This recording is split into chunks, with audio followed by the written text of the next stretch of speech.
Hey everyone, welcome back to my YouTube channel. हमारे lecture series के अंदर हमने फिफ्थ यूनिट हमारी शुरू की थी, जिसके अंदर हम ह्यूमन कैपिटल फॉर्मेशन पढ़ रहे थे। वो जो है कुछ ज़्यादा ही लेंदी हो गया था, इसलिए मैंने कहा था उसका सेकेंड पार्ट में जल्दी लेके आऊँगी। तो आज हम शुरू करते हैं without wasting any more time. तो आज हमें जो टॉपिक पढ़ना है वो है इसके आगे का ही, state of human capital formation in India. ठीक है, तो इसके अंदर अब हमें क्या क्या चीज़ें दे रखी है वो हम देख लेते हैं। तो हाँ, शुरू करते हैं। In this session we are going to analyse human capital formation in India. We have already learned that human capital is formation is the outcome of investment in education, health and on job training. जैसे कि मैंने बताया था आपको ये चीज़ के बारे में, तो ये हमारे पास मतलब सोर्सेज है ऑफ ह्यूमन कैपिटल फॉर्मेशन के। किस तरीके से हो सकता है?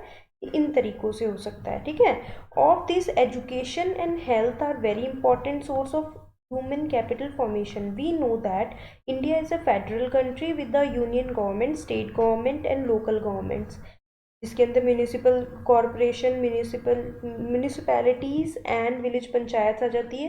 The constitution of India mentions the functions to be carried out by each level of government Accordingly, expenditure on both education and health are to be carried out simultaneously by all the three tiers of the government. Analysis of health sector is taken up in chapter 5, मतलब 8 जो आने वाला है उसके अंदर हम पढ़ेंगे। अब ये बस हमें यही बताने वाला है कि किस तरीके से हमारे पास क्या है, मतलब स्टेट गवर्नमेंट काम करती है। तो do you know who take care of education health in India? Before we take up the analyze of the education sector in India, we will look into the need for government intervention in education and health sector. We do understand that education and healthcare service create both private and social benefit, and this is the reason for the existence of both private and public institutions in the education and health service markets. तो हमने क्या पढ़ा अभी यहाँ पे कि both private and social benefits है ना, and this is the reason for the existence of both private and public institution in the education and service markets. Expenditure on education and health make substantial long-term impact and they cannot be easily reversed.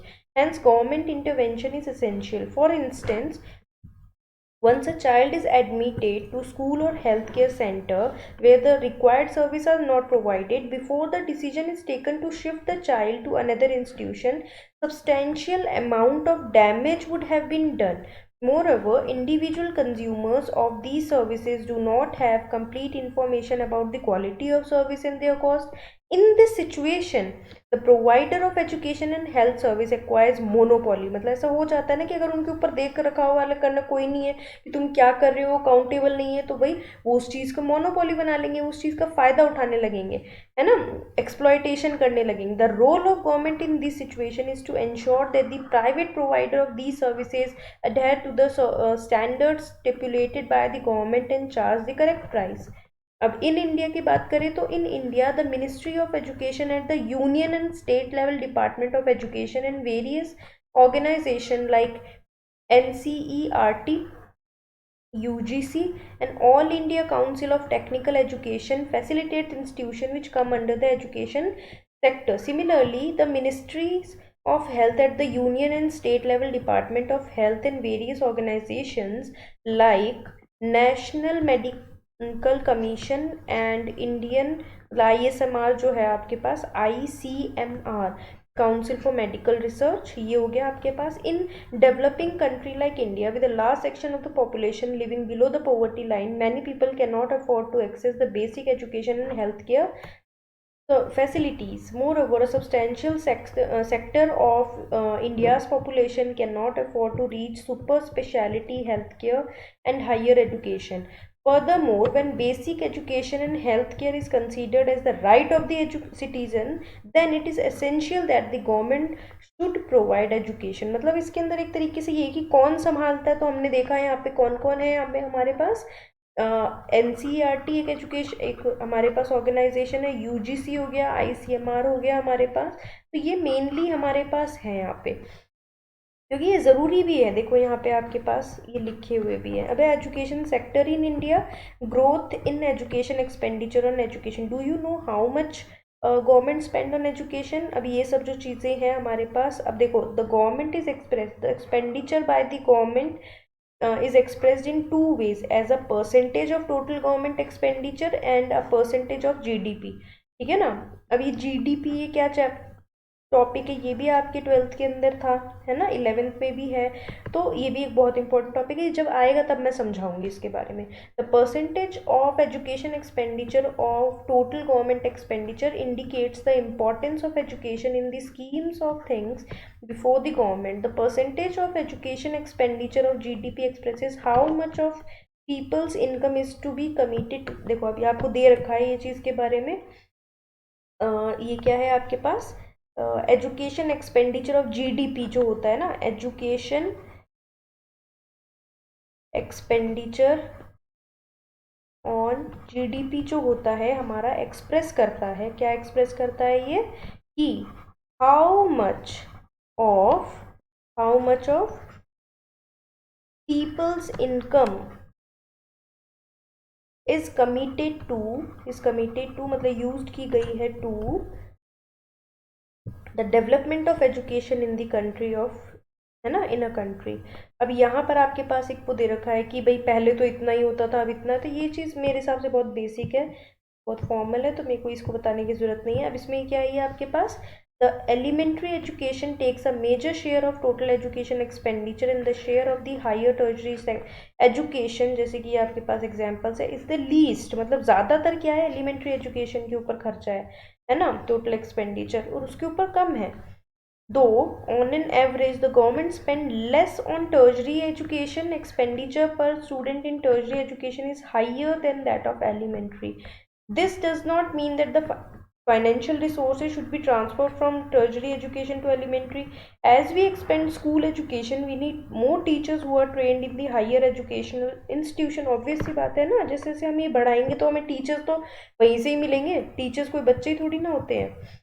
तो ये दे रखा है आपको। देखो एक और चीज़ यहाँ दे रखी है, ये आप देख सकते हो कि अगर हम लोग स्टेट्स के ऊपर जाएं, elementary education process states from as high 34 rupees 34,651 in Himachal Pradesh as low as 4,088 in Bihar, leads to difference in educational opportunities attainment across states, है ना। तो यही चीज़ आपको यहाँ पे दे रखी है। और एक ये GDP का भी अगर आप देखना चाहो तो, compare to this desired level of education expenditure of around 6, आपके पास एक्चुअल के अंदर इतना ही है, बहुत कम है। The goal of 6% needs to be reach, मतलब ये इन्होंने गोल कर रखा है कि लेवल ऑफ एजुकेशन जो है ना वो डिजायर्ड है कि इतना होना चाहिए आउट ऑफ GDP, इसका जो एक्सपेंडिचर है वो इतना होना चाहिए, है ना। One can understand the inadequacy of the expenditure on education if we compare it with the desired level of education expenditure as recommended by various commissions। अब commissions के बारे में आने वाला है, तो ये हमें ज़रूर पढ़ना चाहिए। About 55 years ago, the Education Commission 1966 से और 64 से 66 had the recommendation that at least 6% of GDP be spent on education so as to make a noticeable rate of growth। उसके बाद है द तपस मजुमदार कमेटी, क्या नाम है इसका, द तपस मजुमदार कमेटी, जो कि फॉर्म हुई थी या फिर दे रखा है तो appointed by the government of India in 1999, estimated an expenditure of around rupees, अच्छा अभी आया है आपके पास 1.37 लाख करोड़ ओवर 10 ईयर्स। अच्छा ये इसके बाद था, है ना, मैंने ये पहले ही पढ़ लिया। इसी के अंदर ये आपका ये ग्रोथ के बारे में बात, ये गोल के बारे में बात हो रही है कि 6% होना चाहिए। इन 2009 the government of India enacted the right of education, हमें पता है कि 2009 में आया था ये, and compulsory education act to make free education a fundamental right of all children in the age 6 to 4 years।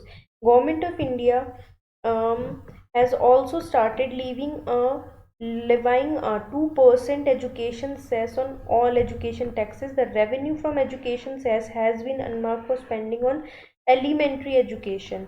The government sanction a large outlay of promotion on higher education and ये आप देख भी सकते हो यहाँ पे आपके पास आ चुका है new loan schemes for student to pursue higher education. अब इससे पहले यहाँ देखो educational attainment in India, adult literacy rate के बारे में यहाँ बात हो रही है। तो मेल की अगर बात करें 1990 में इतनी थी, अब इतनी हो गई, जबकि फीमेल की इतनी ही थी लेकिन अभी भी बहुत कम है। मतलब ये 2017-18 का डेटा है वैसे देखा जाए तो, है ना, बट कितनी चेंज हुई होगी।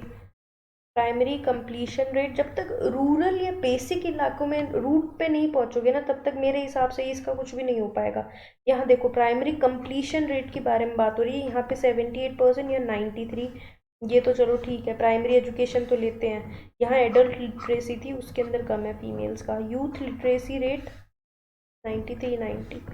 ओके, फ्यूचर प्रोस्पेक्ट्स है ना, एजुकेशन फॉर ऑल, ये फ्यूचर प्रोस्पेक्ट्स की बात है हमारे पास। स्टिल अ डिस्टेंट ड्रीम, मतलब अभी भी बहुत दूर है हमारे लिए इस पूरे पहुंचना। School drop outs give way to, देखो तो बच्चों से छुड़वा के और ऐसे काम करवाते तो कहाँ से क्या होगा, है ना। अब इसके अंदर आपके पास यही दे रखा है जेंडर इक्वालिटी की भाई, हमने देखा ऊपर कि भाई मेल्स जो हैं वो काफ़ी मतलब ज़्यादा परसेंटेज है, सिंस इंडिपेंडेंस ओनली उनको ज़्यादा पढ़ाया जाता है, फीमेल्स में कम है। तो मतलब ये डाटा के बारे में ही आपको बता रहा है ना। तो कंक्लूजन में हम लोग ये कह सकते हैं, क्या कह सकते हैं, the economic and social benefit of human capital formation and human development are well known. The union and state government in India have been earmarking substantial financial outlay of different for development of education and health sector. The spread of education and health service across different sectors of society should be ensured as to simultaneously attain economic growth and equity. अब यही चीज़ के बारे में बता रखा है। और इसके बाद आपके पास रिकैप है, अभी तक हमने क्या पढ़ा हम भी देख लेते हैं भाई, ये तो इम्पोर्टेंट चीज़ होती है। फर्स्ट है हमारे पास, investment in education converts human being to human capital. Human capital represents enhance labour productivity. मतलब अगर आप ह्यूमन कैपिटल की डेफिनेशन देखना चाहते हो तो यहाँ से यहाँ तक हमारे पास है कि इसका मतलब होता है एनहेंस, क्या होता है फर्स्ट, एनहेंस्ड labor productivity